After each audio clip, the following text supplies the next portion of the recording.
Good morning students, कैसे हैं बच्चे। आज आप मेरे YouTube चैनल अकाउंट्स बॉस पे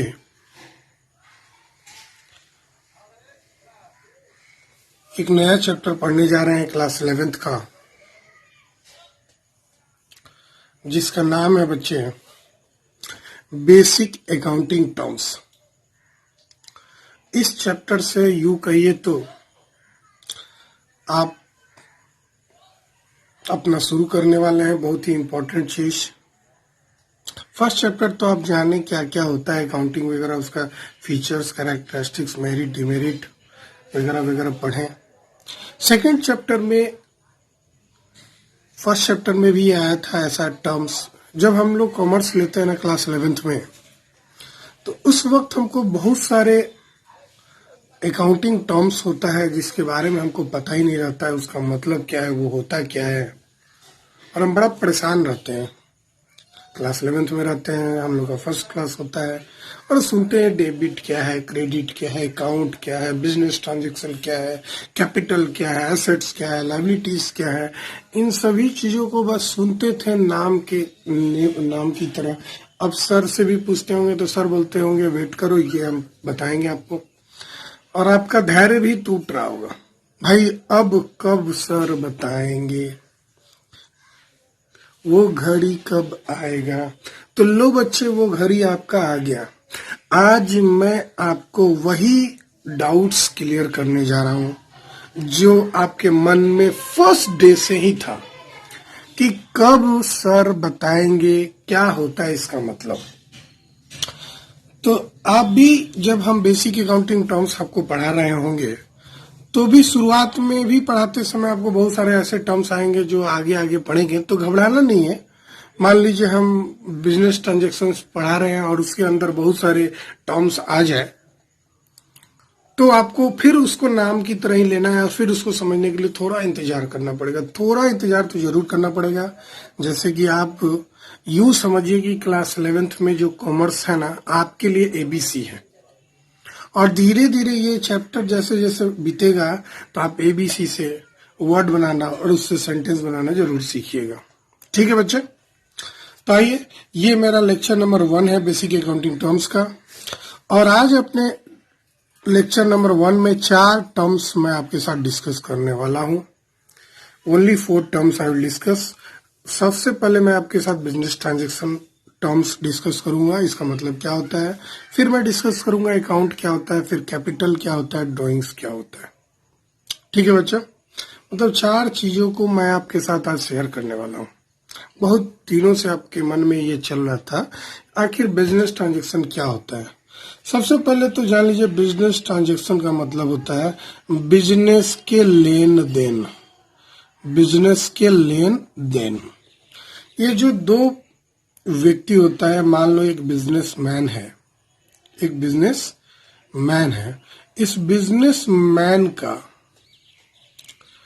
जो डिफरेंट लोगों से जो ट्रांजैक्शंस हो रहा है, उसी को हम लोग बोलते हैं बिजनेस ट्रांजैक्शन। ए जो है बिजनेसमैन है, अपने मालिक का, मान लो ए एक कपड़े की दुकान है, बड़ा फेवरेट होता है कपड़े की दुकान।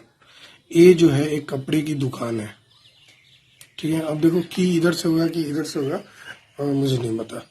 तो ये ए जो है एक कपड़े की दुकान है, और ये चूंकि सोल प्रोप्राइटरशिप है, खुद उसका मालिक है, तो ये जो मालिक ए है और जो कपड़े की दुकान ए है, उसी सेम नाम से, अपने ही नाम से वो कपड़े की दुकान खोल रखा है, तो उसका जो भी ट्रांजैक्शन होगा इस कपड़े की दुकान का लोगों के साथ, उसी को हम लोग बोलते हैं business transactions.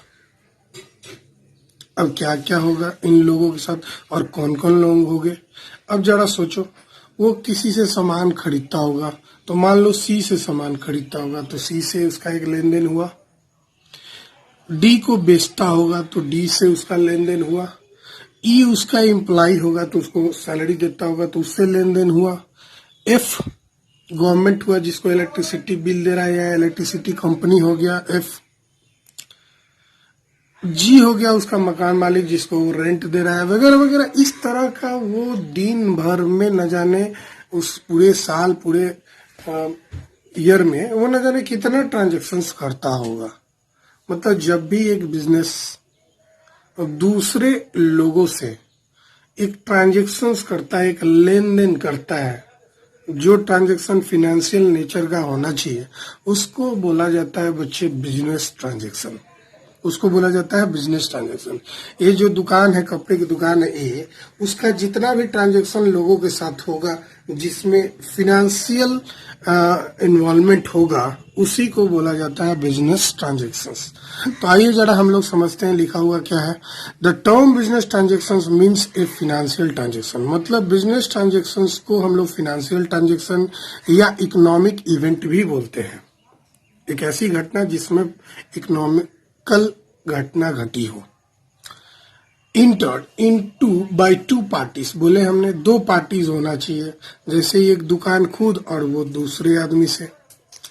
Date initiate the accounting process of recording it in the books of account of an enterprise. मतलब इंटरप्राइज मतलब ये कपड़े की दुकान। तो ये कहता है यहाँ पे, अगर हम बात करें जो हमने लिखा है उसका मतलब क्या हुआ, तो जो द टर्म बिजनेस ट्रांजेक्शन का मतलब होता है फिनेंशियल ट्रांजेक्शन या इकोनॉमिक ट्रांजेक्शन, जो दो लोगों के बीच में होता है, जिसके कारण अकाउंटिंग प्रोसेस इनिशिएट करता है, स्टार्ट होता है, और हम उसका रिकॉर्डिंग करते हैं उस इंटरप्राइज जिसके से दूसरे का ट्रांजेक्शन हो रहा है उसके बुक्स ऑफ अकाउंट में। तो यहां हम मान लेते हैं हम लोग का एक कपड़ा की दुकान है जिसका नाम है ए। तो ए जो कपड़े की दुकान है उसका दूसरे लोगों के साथ जो भी फिनेंशियल ट्रांजैक्शंस होगा, इकोनॉमिकल ट्रांजैक्शंस होगा, जिसकी रिकॉर्डिंग हम लोग शुरू करेंगे उसके बुक्स ऑफ अकाउंट में लिखना, इस कपड़े की दुकान के बुक्स ऑफ अकाउंट में लिखना, उसी लेन देन को हम लोग बिजनेस ट्रांजैक्शंस बोलते हैं। सबसे पहली बात तो ये एक फिनेंशियल इवेंट है। मतलब फिनेंशियल इवेंट इसलिए क्योंकि यह मनी का टर्म्स में इन्वॉल्वमेंट है। जैसे कि हमने बोला सी से वो सामान खरीदा, तो फ्री में तो खरीदा नहीं होगा, पैसे वहां इन्वॉल्वमेंट है। डी मैंने शायद बोला था इसको सामान बेचा, तो वहां भी पैसे की इन्वॉल्वमेंट है। ई पता नहीं इलेक्ट्रिसिटी होगा या मकान मालिक का रेंट होगा या ई एम्प्लॉई होगा, तो उसको वो सैलरी दे रहा होगा, यहाँ भी मनी के टर्म्स में है। यानी कि जो भी ट्रांजैक्शंस हैं वो जरूरी से मनी के टर्म्स में कन्वर्ट हो सके। मतलब ये ट्रांजैक्शंस के कारण, इस ट्रांजैक्शंस के कारण ये जो एक कपड़े की दुकान है उसका फिनेंशियल पोजीशन चेंज करेगा। कोई भी ट्रांजैक्शंस होगा इस कपड़े की दुकान में लोगों के साथ, इसके कारण ये जो कपड़े की दुकान है उसकी फिनेंशियल पोजीशन चेंज होगी। अब सवाल ये उठता है कि फिनेंशियल पोजीशन क्या होता है। तो अभी बच्चे आप समझ लो, फिनेंशियल पोजीशन का मतलब होता है बैलेंस शीट, जिसको हम अलग से टर्म्स में ही बताएंगे। वो भी टर्म्स है, बैलेंस शीट एक टर्म्स है जिसमें आपको डिटेल उसके बारे में जानकारी देंगे। अभी तो बस जानो बैलेंस शीट एक नाम होता है, ठीक है।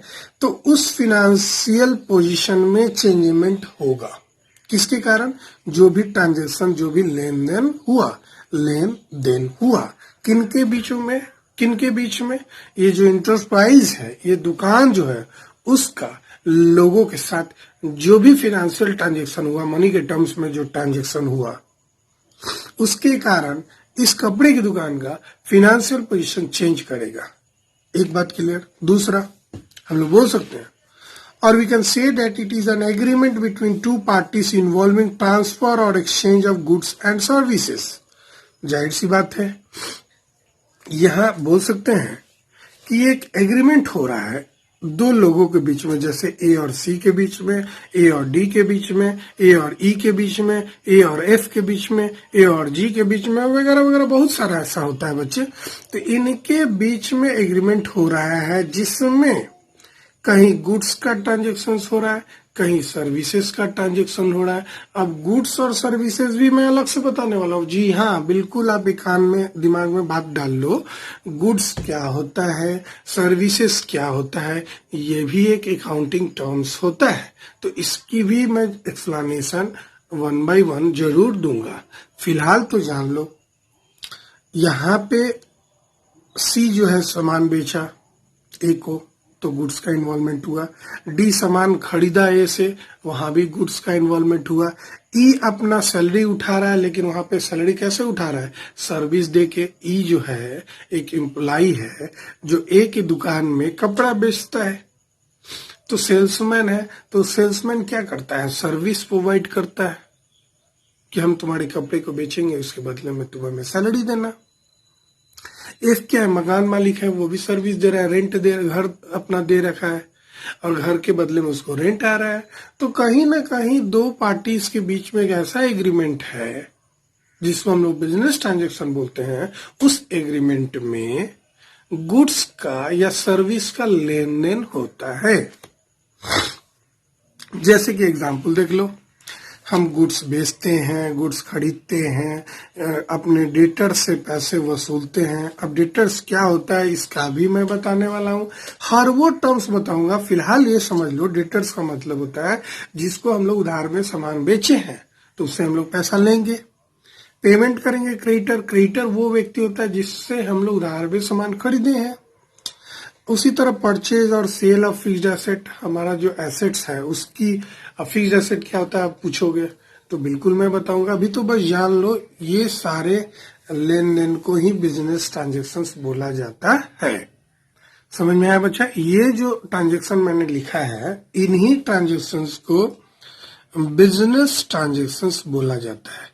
यानी आपको यहाँ पे एकदम क्लियर हो गया कि बिजनेस ट्रांजेक्शन्स क्या होता है। ठीक है बच्चे, बस नाम याद करो, ये सारा बिजनेस ट्रांजेक्शन्स का एग्जाम्पल है। अब जो भी नाम आपको नहीं समझ में आ रहा है तो आप वेट करो, कुछ समय बाद आपको जरूर समझ में आने लगेगा कि भाई फिक्स्ड एसेट क्या होता है, डेटर क्या होता है, गुड्स क्या होता है, डिविडेंड क्या होता है, रेंट क्या होता है, वगैरह वगैरह। ठीक है बच्चे, आइए थोड़ा जरा इसको डिटेल में पढ़ेंगे। पहला वाला, कैरेक्टरिस्टिक्स ऑफ बिजनेस ट्रांजेक्शन क्या होता है, क्या कैरेक्टरिस्टिक्स होता है, क्या इसका फीचर्स होता है एक बिजनेस ट्रांजेक्शन्स का। ठीक है बच्चे, तो आइए सबसे पहले, it is concern with money और money is worth of goods and services. मतलब ये जो बिजनेस ट्रांजेक्शन में सबसे पहले पैसा और पैसे के बराबर में कुछ का इन्वॉल्वमेंट होता है। जहां पे गुड्स और सर्विसेज होता है उसी का सेल परचेज होता है। चाहे गुड्स सेल हो रहा है या परचेज हो रहा है, या सर्विस सेल हो रहा है या परचेज हो रहा है। ये तभी होता है, बिजनेस ट्रांजेक्शन तभी होता है जब कभी गुड्स और सर्विसेज का एक्सचेंज हो। एक्सचेंज का मतलब क्या हुआ बच्चे, बदला बदली हो। ठीक है ना, जब कभी गुड्स और सर्विसेज का ट्रांसफर हो, एक्सचेंज हो, तभी बिजनेस ट्रांजेक्शन का उदय होता है, मतलब बिजनेस ट्रांजेक्शन होता है। और बिजनेस ट्रांजेक्शन के कारण फिनेंशियल पोजीशन में चेंजमेंट आता है, मतलब एसेट्स एंड लायबिलिटी में चेंजमेंट आता है। ठीक है ना, और इसी के कारण एक और वर्ड देखो, it has an effect on the accounting equation. अब अकाउंटिंग इक्वेशन 3rd चैप्टर है, जब मैं 3rd चैप्टर पढ़ाऊंगा तो आपको सिखाऊंगा अकाउंटिंग इक्वेशन क्या होता है। अभी तो जान लो कि जो अकाउंटिंग इक्वेशन जो भी होता होगा उस पे बिजनेस ट्रांजेक्शन इफेक्ट डाल देता है, मतलब अकाउंटिंग इक्वेशन में चेंजमेंट डाल देता है। कौन भाई, तो बिजनेस ट्रांजेक्शन। ये लाइन आप समझना, बस अब ये नहीं समझना कि अकाउंटिंग इक्वेशन क्या होता है, बस ये जान लो एक अकाउंटिंग इक्वेशन होता है जिसमें बिजनेस ट्रांजेक्शन इफेक्ट डाल देता है। ठीक है, आगे बढ़े बच्चे। It has dual aspect. Dual aspect आप पढ़े होंगे। ड्यूअल एस्पेक्ट का मतलब होता है एक आने का और एक जाने का, मतलब एक डेबिट होना चाहिए और एक क्रेडिट होना चाहिए। तो जब भी बिजनेस ट्रांजेक्शन होगा दोनों चीज होगा, या तो कुछ आएगा या तो कुछ जाएगा, कुछ भी डेबिट में बेनिफिट हो या क्रेडिट में बेनिफिट हो, होना ही होना है। ठीक है, आगे बढ़ते हैं। हर ट्रांजेक्शन के बाद ये लाइन लिखा हुआ है, जरा नोट कर लीजिएगा, आप हम जरा समझा देते हैं। After every transaction the total of assets of business must be equal to, मतलब asset is equal to liability होगा total asset equal to total liability होगा हर ट्रांजेक्शन के बाद। अगर नहीं होता है तो गड़बड़ है। अब टोटल लायबिलिटी में दो चीज आता है बच्चा, कैपिटल प्लस एक्सटर्नल लायबिलिटी। ठीक है, अब कैपिटल क्या होता है, एक्सटर्नल लायबिलिटी क्या होता है, टोटल लायबिलिटी क्या होता है, वगैरह वगैरह भी हम समझाएंगे।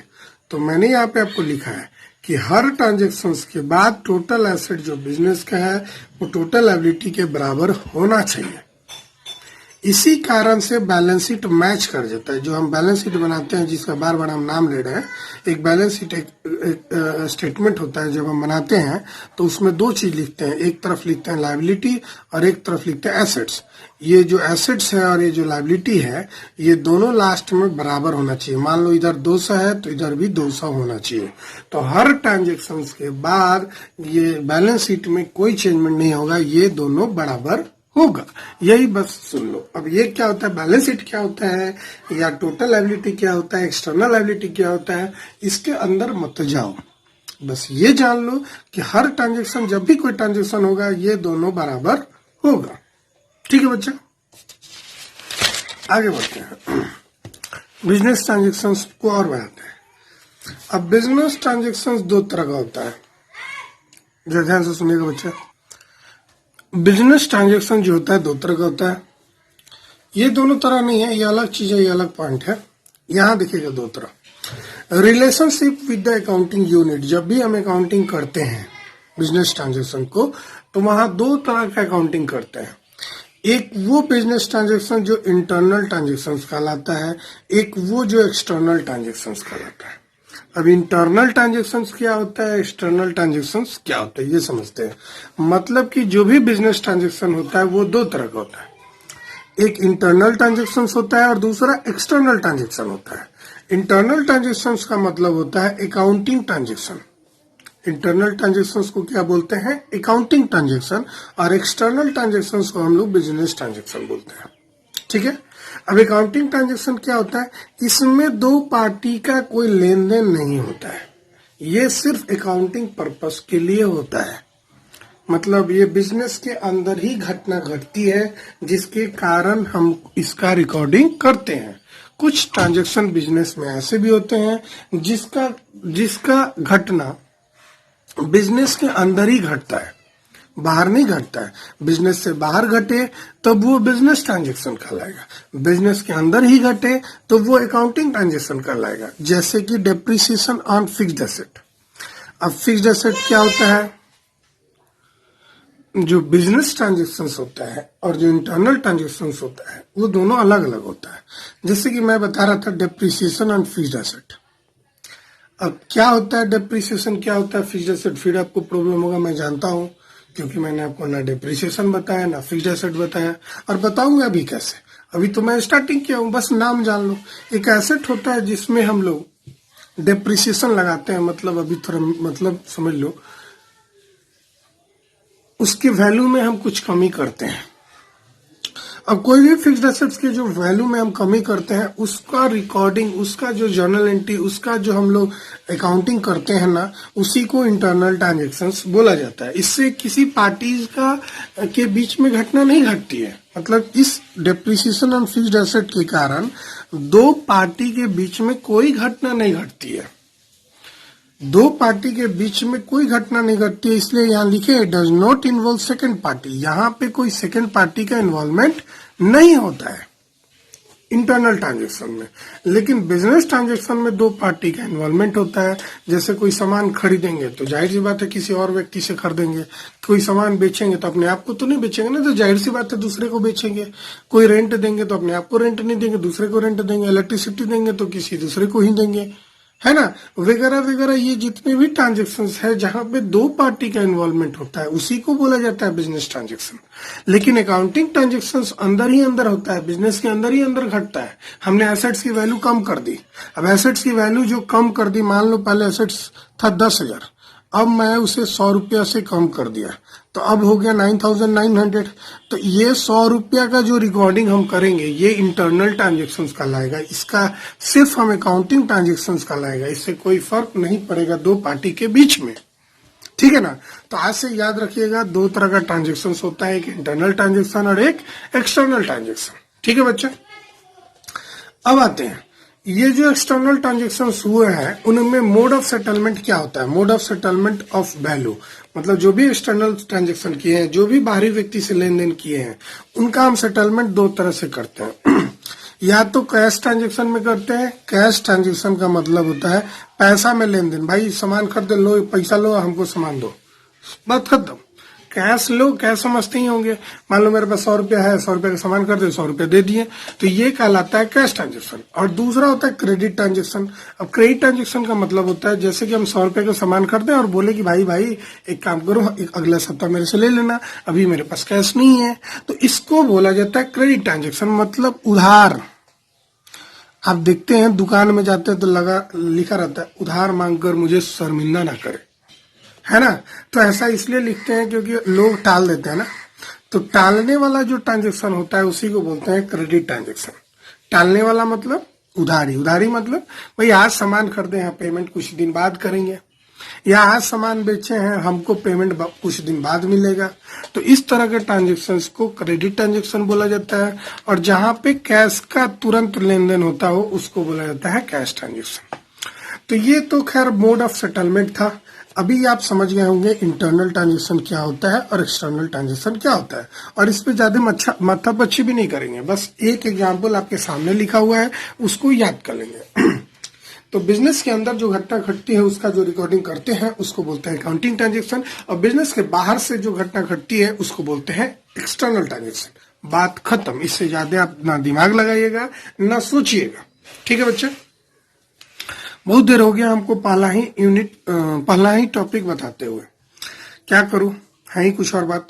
आइए मजेदार बात, आपने अकाउंट वर्ड हमेशा सुना होगा, जैसे asset account, liabilities account, expense account, income account, बहुत सारा नाम सुने होंगे। फिर से लिख दूं, एसेट अकाउंट, कोई भी एसेट है उसका अकाउंट।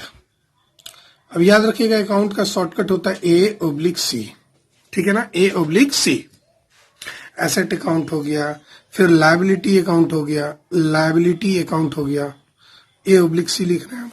फिर एक्सपेंस अकाउंट हो गया, खर्चे का खाता हो गया, इनकम अकाउंट हो गया। तो ये सारा जो है क्या होता है, अकाउंट, इसके बारे में हम लोग चर्चा करते हैं। It is a record of transaction cash and credit under a particular head of account, से एसेट, लायबिलिटी या salary, telephone expense, electricity, TC. मतलब अकाउंट वो होता है ना, जैसे कि मान लेते हैं एक रिकॉर्ड है अलग करने का, एक पार्टिकुलर ट्रांजेक्शन्स को पार्टिकुलर हेड के अंदर अलग अलग रिकॉर्डिंग करने को ही अकाउंट बोलते हैं। जैसे हम मान लो सैलरी अकाउंट खोलते हैं। अब सैलरी अकाउंट जो खोले हैं तो सैलरी एक पार्टिकुलर हेड हो गया, तो इस सैलरी से रिलेटेड जो भी ट्रांजेक्शन होगा यहाँ पे हम रिकॉर्ड करेंगे। अब ये नहीं कि रेंट अकाउंट खोले हैं तो रेंट में सैलरी लिख दें और सैलरी में रेंट लिख दें, नहीं बच्चा।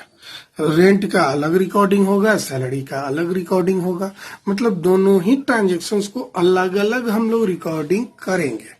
तो इसी तरह इनकम अकाउंट खोल लो, एक्सपेंस अकाउंट खोल लो, एसेट अकाउंट खोल लो, लायबिलिटी अकाउंट खोल लो, सारे खर्चे अलग दिखा दो। सारे खर्चे में भी अलग अलग खर्चे होते हैं, जैसे सैलरी एक अलग खर्चा है, सैलरी रेंट एक अलग खर्चा है, इलेक्ट्रिसिटी बिल एक अलग खर्चा है, टेलीफोन बिल एक अलग खर्चा है। अब सामान भी कईयों से हम खरीदते हैं, राम से परचेज किए, श्याम से परचेज किए, मोहन को सेल किए, रोहन को सेल किए, सेल भी हम अनगिनत लोगों को करते हैं। तो सबका अलग अलग खाता खोलना है। अकाउंट का मतलब होता है खाता, अकाउंट का मतलब होता है खाता, हिंदी मीनिंग होता है अकाउंट का मतलब खाता, ठीक है ना। आप बैंक में जाते होंगे, बोलता होगा फिक्स्ड अकाउंट खोलना है, करेंट अकाउंट खोलना है, तो वहां पे बैंक खाता होता है, ठीक है ना। फिक्स्ड अकाउंट का खाता हुआ, करेंट अकाउंट का खाता हुआ, सेविंग अकाउंट का खाता हुआ, तो अलग अलग खाता हुआ। सेविंग अकाउंट में फिक्स्ड अकाउंट का एंट्री थोड़ी ना होता है ट्रांजेक्शन का। तो अकाउंट का मतलब होता है हर एक चीजों का अलग अलग खाता खोल देना, उस पार्टिकुलर खाता में पार्टिकुलर चीजों से रिलेटेड बात ही लिखेंगे। जैसे कि हम सैलरी अकाउंट खोले हैं तो सैलरी से रिलेटेड जितने भी ट्रांजेक्शन होंगे उस सैलरी खाता में लिखेंगे हम। रेंट खाता खोले हैं तो रेंट से रिलेटेड जितना भी होगा ट्रांजेक्शन, बिजनेस ट्रांजेक्शन, उसका रेंट अकाउंट में लिखेंगे। हमने राम अकाउंट खोले हैं, राम अकाउंट, राम से अकाउंट लिख देते हैं। तो राम के अंदर जितने भी ट्रांजेक्शन होगा राम से हमारा, तो राम अकाउंट में लिखेंगे। श्याम से श्याम वाला ट्रांजेक्शन लिखेंगे, मोहन से मोहन वाला। तो हर एक चीजों का हर एक हेड, डिफरेंट डिफरेंट हेड से हम लोग खाता खोलते हैं रिकॉर्ड करने के लिए बिजनेस ट्रांजेक्शन्स का।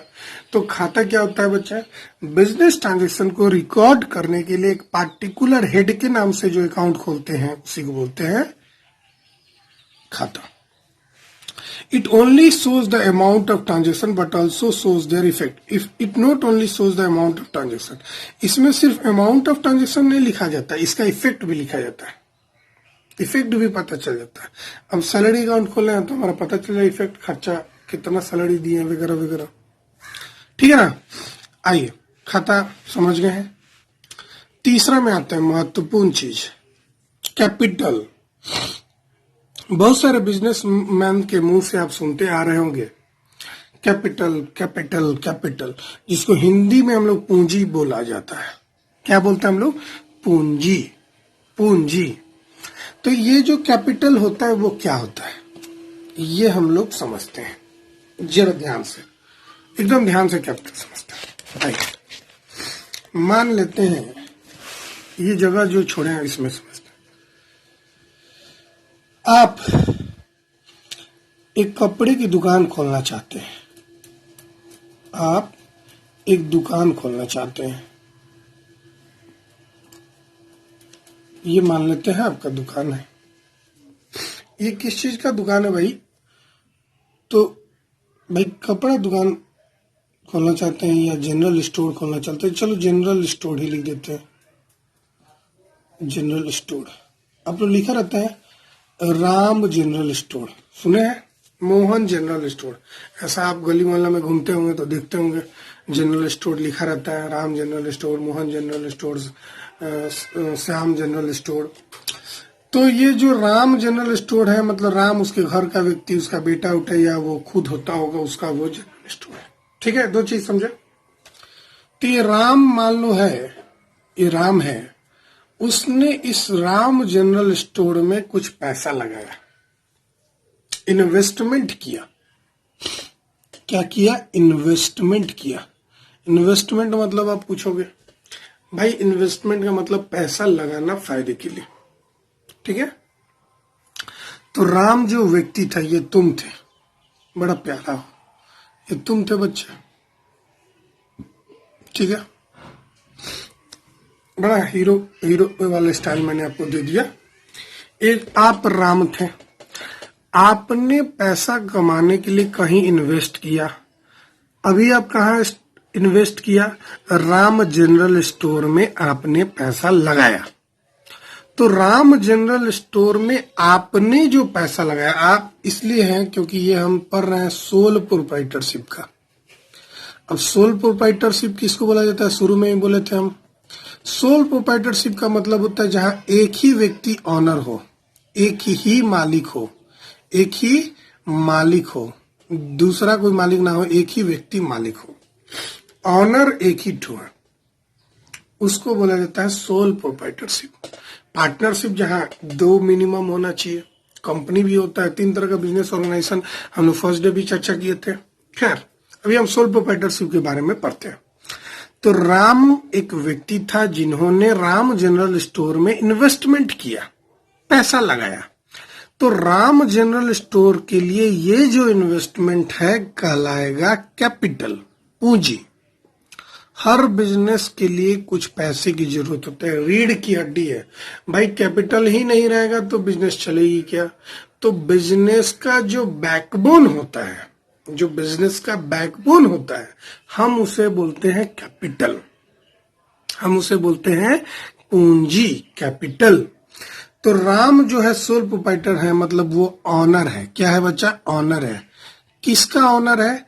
तो भाई राम जनरल स्टोर का मालिक है, वो इकलौता मालिक है, इसलिए सोल प्रोप्राइटरशिप है, सोल प्रोप्राइटर है वो। तो राम जो सोल प्रोप्राइटर है राम जनरल स्टोर का, तो राम ने जो इन्वेस्टमेंट किया राम जनरल स्टोर में, मान लो इसने 5 लाख रुपया लगाया। कितना लगाया? 5 लाख रुपया लगाया। कहाँ पे लगाया? राम जनरल स्टोर में लगाया। तो राम जनरल स्टोर के लिए ये जो 5 लाख है वो कहलाएगा कैपिटल। तो इसका मतलब समझ गए हैं कि जब मालिक बिजनेस के अंदर इन्वेस्टमेंट करता है, जब मालिक ऑनर बिजनेस के अंदर इन्वेस्टमेंट करता है, उसी को बोला जाता है पूंजी, कैपिटल। समझ गए बच्चे? राम जो मालिक था, बिजनेस के अंदर जो पैसा लगाया, वो बिजनेस में इन्वेस्टमेंट किया, तो बिजनेस के लिए, राम जनरल स्टोर के लिए वो कहलाएगा कैपिटल। एक बात याद रखिएगा बच्चे, राम अलग है और राम जनरल स्टोर अलग है। दोनों दो चीज है बच्चा। कैसे सर? भाई ये मालिक है और ये दुकान का नाम है, तो मालिक और दुकान एक कैसे हो सकता है? मालिक अलग है, दुकान अलग है। ठीक है, तो मालिक ने जो दुकान में पैसा लगाया, इन्वेस्टमेंट किया, दुकान के लिए वो कैपिटल हो गया, पूंजी हो गया। समझ गए ना? तो आइए डिफिनीशन में आते हैं। It is the amount invested in an enterprise bye the proprietor, in case of proprietorship. मालिक मतलब सोल प्रोप्राइटरशिप में जो एक आदमी मालिक होता है, जो पैसा लगाता है, उसी को बोला जाता है capital. It is an amount invested bye in an enterprise, in an enterprise मतलब जो दुकान है, bye partners, by the partners. अब मान लो पार्टनरशिप बिजनेस रहता है जहां 2 व्यक्ति होता है, तो ये जो पार्टनर्स हो गए वो मालिक हो गए। सोल प्रोप्राइटरशिप में एक आदमी मालिक होता है, पार्टनरशिप बिजनेस में मिनिमम 2 आदमी मालिक होता है, पार्टनर्स मालिक होते हैं, और जो कंपनी होता है वहां पे मालिक होता है शेयर होल्डर्स। तीनों अलग अलग चीज है। 3 तरह का बिजनेस ऑर्गेनाइजेशन के अकाउंटिंग करना हमको पढ़ना है। सबसे पहले तो सोल प्रोप्राइटरशिप पढ़ लो। सोल प्रोप्राइटरशिप में जहां एक ही व्यक्ति मालिक हो, पार्टनरशिप जहां कम से कम 2 व्यक्ति मालिक हो, और जहां कंपनी जहां शेयर होल्डर मालिक हो।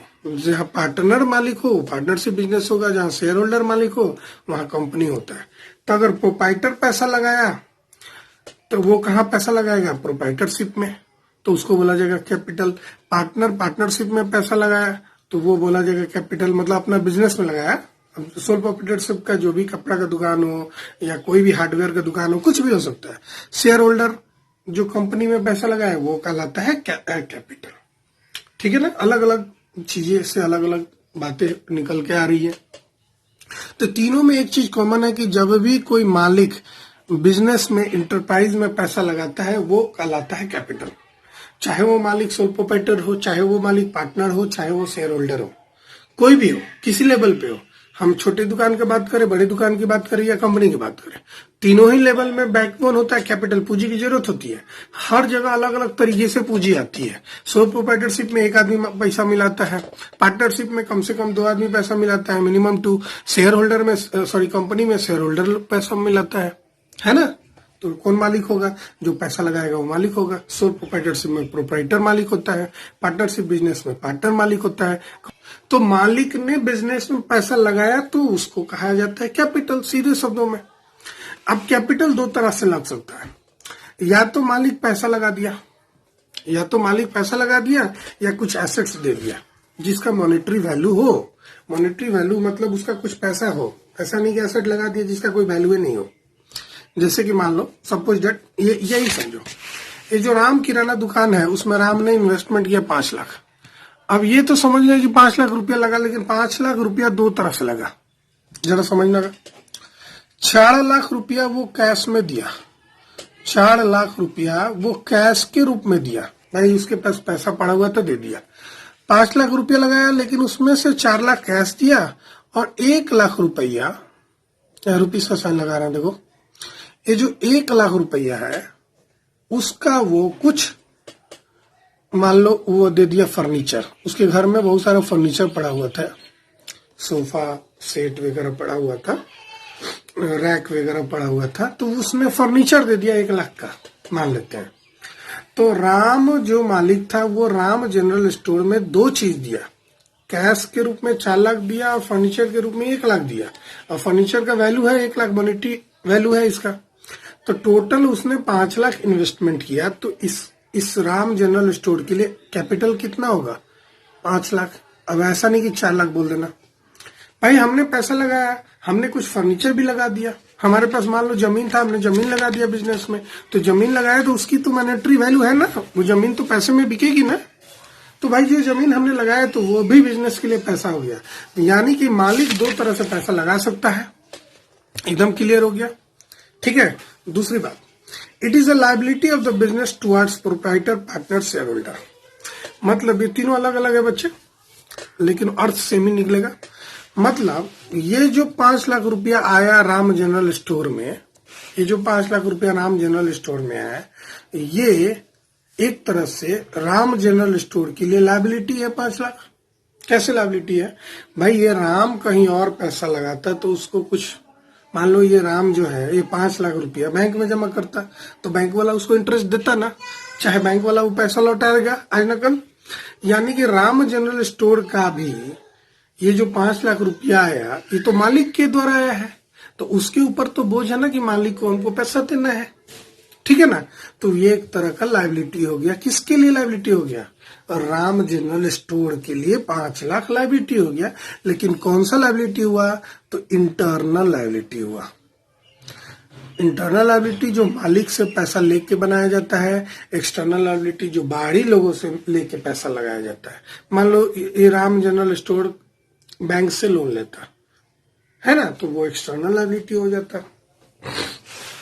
तो ये कैपिटल जो होता है वो इंटरनल लायबिलिटी होता है अपने मालिक की तरफ, अपने पार्टनर की तरफ या सोल प्रोप्राइटर, शेयर होल्डर की तरफ। अब मालिक मान लो 5 लाख लगाया, अब उसमें 1 लाख और ऐड कर दे, 1 लाख और बढ़ा दे, तो 1 लाख और बढ़ा देगा तो लायबिलिटी और बढ़ जाएगा।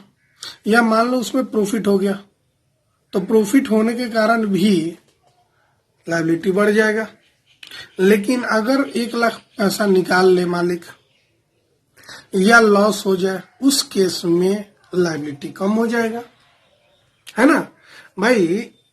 लायबिलिटी कैसे हुआ तो पहली बात तो समझ में आ गया होगा भाई। तो ये जो राम जनरल स्टोर है, हमने दोनों ही बोला था शुरू में ही कि ये दोनों अलग अलग है। राम अलग है, राम जनरल स्टोर अलग है। तो राम ने इसको पैसा दिया तो इसके ऊपर बोझ हो गया ना, बोझ हो गया कि नहीं? राम और पैसा देगा तो बोझ और बढ़ेगा। राम के पैसा से ये प्रॉफिट कमाएगा तो बोझ एक तरह से और बढ़ गया। मान लो राम पैसा निकाल ले, मैं अभी वो भी समझाने वाला हूँ जिसको ड्राइंग बोला जाता है। तो राम पैसा निकाल ले, तो जब राम पैसा निकाल लेगा तो बोझ कम हो जाएगा। ठीक है ना? तो अब समझते हैं व्हाई इट इज लायबिलिटी।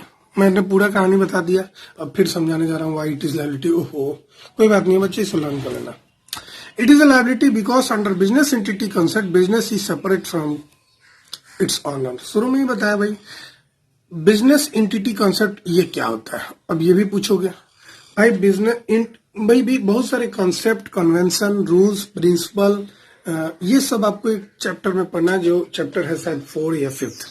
ठीक है ना? तो ये सारे कॉन्सेप्ट क्या होता है? रूल्स। भाई अकाउंटिंग का कुछ रूल्स दिया गया है, कुछ रेगुलेशंस दिया गया है, कुछ कन्वेंशंस दिया गया है, कुछ कॉन्सेप्ट दिया गया है। उसी में से एक है बिजनेस एंटिटी कॉन्सेप्ट। अब भाई बिजनेस एंटिटी क्या है, कॉन्सेप्ट क्या होता है, वहां पे तो आप पढ़ोगे। बस अभी समझ लो बिजनेस एंटिटी कॉन्सेप्ट के कारण, हम ये नहीं बता रहे हैं बिजनेस एंटिटी कॉन्सेप्ट क्या होता है, लेकिन उसका कारण बता रहा है। बिजनेस एंटिटी कॉन्सेप्ट के कारण, इस रूल के कारण जो मालिक होता है, जो ऑनर होता है और जो बिजनेस होता है, वो दोनों अलग अलग होता है। अब ये नहीं कि ये दोनों एक ही होता है। राम अलग है, राम जनरल स्टोर अलग है। समझ गए? ये क्यों होता है, ये दोनों अलग क्यों होता है? तो बिजनेस एंटिटी कॉन्सेप्ट। अभी आपसे क्वेश्चन आएगा किस कॉन्सेप्ट के कारण owner is distinct from entity.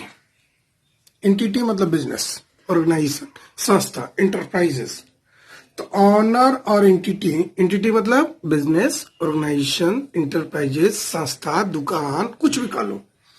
तो मालिक और दुकान अलग अलग क्यों है, किस कारण से भाई? तो बिजनेस एंटिटी कॉन्सेप्ट के कारण है। समझ गए ना? इस बिजनेस एंटिटी कॉन्सेप्ट, भाई बिजनेस एंटिटी कॉन्सेप्ट क्या है? एक रूल है जो दिया गया है। उस रूल के कारण ऑनर और दुकान दोनों अलग अलग होता है। ठीक है ना? तो भाई दुकान को मालिक पैसा दिया तो दुकान के लिए वो लायबिलिटी हो गया। तो क्वेश्चन था व्हाई इट इज लायबिलिटी, मतलब कैपिटल जो है लायबिलिटी क्यों है एंटिटी के लिए, इंटरप्राइज के लिए, वो दुकान के लिए वो लायबिलिटी कैसे है? भाई दुकान में मालिक ने पैसा लगाया तो दुकान के ऊपर बोझ बढ़ गया ना, कर्ज हो गया कि नहीं? तो लायबिलिटी का मतलब होता है कर्ज। ठीक है ना? तो transactions are recorded in the books of account from the point of view of business. हाँ, एक बात और बताना भूल गया कि राम और राम जनरल स्टोर दोनों अलग है। इसका मतलब हुआ कि राम के घर का ट्रांजेक्शन को राम के जनरल स्टोर के ट्रांजेक्शन में रिकॉर्डिंग नहीं होगा। ये दोनों में बीच का दीवार आ गया अब। ठीक है? अब राम क्या खरीद बेच रहा है उससे इसको मतलब नहीं है, और ये जो खरीद बेच रहा है इसको मतलब नहीं है। मान लो राम सब्जी ले रहा है घर के लिए, चावल ले रहा है घर के लिए, दाल ले रहा है घर के लिए, तो भाई बिजनेस से क्या लेना देना है? अब राम जनरल स्टोर चावल खरीद रहा है अपने स्टाफ के लिए, आटा ले रहा है अपने स्टाफ के लिए, तो वो अलग अलग चीज है। इसका मतलब होता है राम के घरेलू ट्रांजैक्शन से हमको कोई लेना देना नहीं है, राम के जनरल स्टोर के ट्रांजैक्शन से हमको लेना देना है। यही लिखा हुआ है, transactions are recorded in the books of account from the point of view of business. Business के पॉइंट ऑफ व्यू से हम ट्रांजैक्शंस का रिकॉर्डिंग करते हैं। जो भी हम रिकॉर्डिंग करते हैं, जो रिकॉर्डिंग आप सुने होंगे बार बार, तो जो भी हम अकाउंटिंग करते हैं, रिकॉर्डिंग करते हैं, तो किसके बारे में सोच के करते हैं? राम के बारे में कि राम जनरल स्टोर के बारे में? जाहिर सी बात है बच्चे, राम जनरल स्टोर के बारे में सोच के हम रिकॉर्डिंग करते हैं। क्लियर हो गया ना? है ना? अब ये नहीं कि राम के बारे में सोचना, राम सब्जी घर के लिए ला रहा है, राम अपने बेटा का फीस भर रहा है, राम अपने वाइफ के लिए गहना खरीद रहा है, हम उसको रिकॉर्डिंग कर देंगे। बिल्कुल नहीं करेंगे बच्चे। राम के घर में क्या हो रहा है उसको बिजनेस से क्या लेना देना है, लेकिन राम जनरल स्टोर जो भी ट्रांजैक्शंस करेगा, जो भी लेन देन करेगा, सिर्फ हम उसी का रिकॉर्डिंग करेंगे अपने बुक्स ऑफ अकाउंट में। एकदम क्लियर कॉन्सेप्ट है। राम के घर के ट्रांजैक्शंस को हम राम जनरल स्टोर के ट्रांजैक्शन में रिकॉर्डिंग कतई नहीं करेंगे। ये दोनों ट्रांजैक्शंस अलग अलग है। ठीक है बच्चे? क्लियर हो गया? तो यहीं पर नोट में मैंने लिखा है, transactions are recorded in the books of account from the point of view of business. Business के पॉइंट ऑफ व्यू से हमको रिकॉर्डिंग करना है। एक और फॉर्मूला याद रखिएगा, capital is equal to assets minus liability, और ये लायबिलिटी एक्सटर्नल लायबिलिटी को रिप्रेजेंट करता है। ठीक है ना? तो कैपिटल का फॉर्मूला क्या हो गया? C is equal to A minus L. L मतलब टोटल लायबिलिटी नहीं है बच्चे, ये एक्सटर्नल लायबिलिटी है। आगे बढ़ते हैं। अब ड्राइंग क्या होता है? ठीक है, अभी समझता हूं, ध्यान से समझना। फिर से हम एक कहानी बताने जा रहे हैं। ये राम है, ये राम का बिजनेस है, राम जनरल स्टोर। ठीक है, राम जनरल स्टोर। ठीक है, अब राम ने जो पैसा लगाया, राम ने लगाया मतलब समझ लो, राम ने लगाया, मैं जोर दे रहा हूं इस बात पे, दूसरा कोई नहीं लगाया, राम ने लगाया, मतलब मालिक ने लगाया। तो राम ने जो पैसा लगाया वो इसके लिए कैपिटल हो गया। तो राम जब पैसा निकालेगा, तो राम जो पैसा निकालेगा उसको बोला जाता है ड्रॉइंग। राम लगाया तो कैपिटल, निकाला तो ड्रॉइंग। क्लियर हो गया? राम ने लगाया कैपिटल, निकाला, राम ने निकाला तो ड्रॉइंग। एकदम क्लियर है। राम ने निकाला, राम ने लगाया। तो राम अगर बिजनेस में पैसा लगाता है तो बिजनेस के लिए कैपिटल होता है। राम अगर बिजनेस से निकालता है तो उसको बोला जाता है ड्रॉइंग। राम ने पैसा कैसे लगाया था? कैश में लगाया था, फर्नीचर में।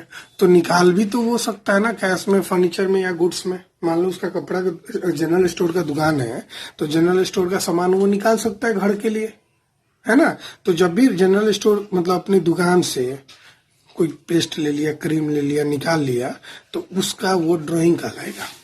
ठीक है ना। तो राम ने पैसा लगाया तो कैपिटल, निकाला राम ने तो ड्राइंग, राम ने निकाला, एकदम क्लियर हो गया। तो ड्राइंग का मतलब क्या होता है? It is the amount withdrawn और goods taken by the proprietor और पार्टनर फॉर पर्सनल यूज।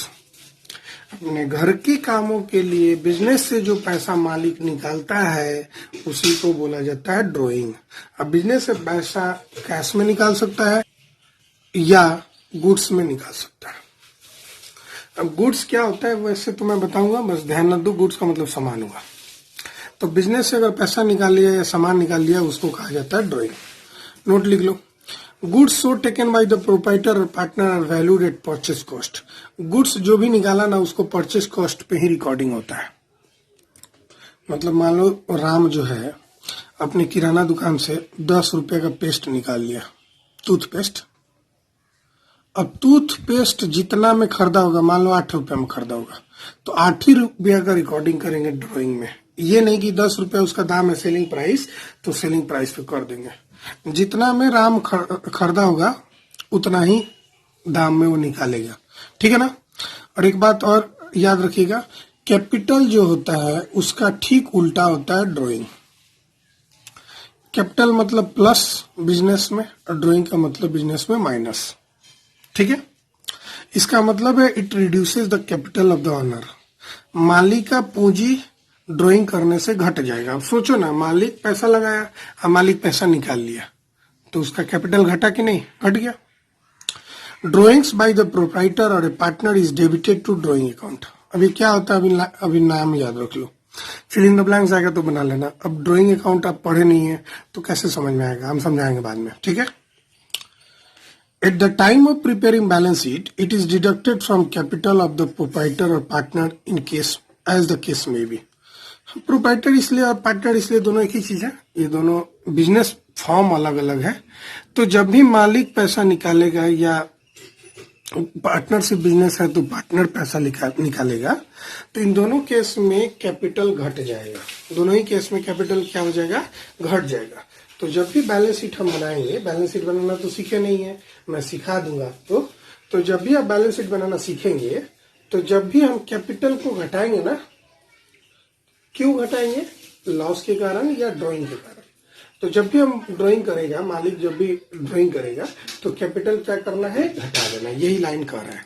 तो अभी नाम याद कर लो भाई, इतने सारा, ठीक है बच्चे, दोनों नाम याद कर लो। ड्राइंग कैसे करते हैं, कैपिटल कैसे करते हैं। बाय बाय, फिर हम लोग मिलते हैं अपने नेक्स्ट लेक्चर में। फिर हम लोग नए नए ये टॉपिक को पढ़ेंगे। आज के लिए इतना ही, बाय। प्लीज मेरे वीडियो को जरूर लाइक कीजिएगा, शेयर कीजिएगा, सब्सक्राइब कीजिएगा, अपने दोस्तों को बताइए अगर आपको पसंद आता है तो। फिर हम लोग मिलते हैं नेक्स्ट लेक्चर में, ठीक है। Bye bye.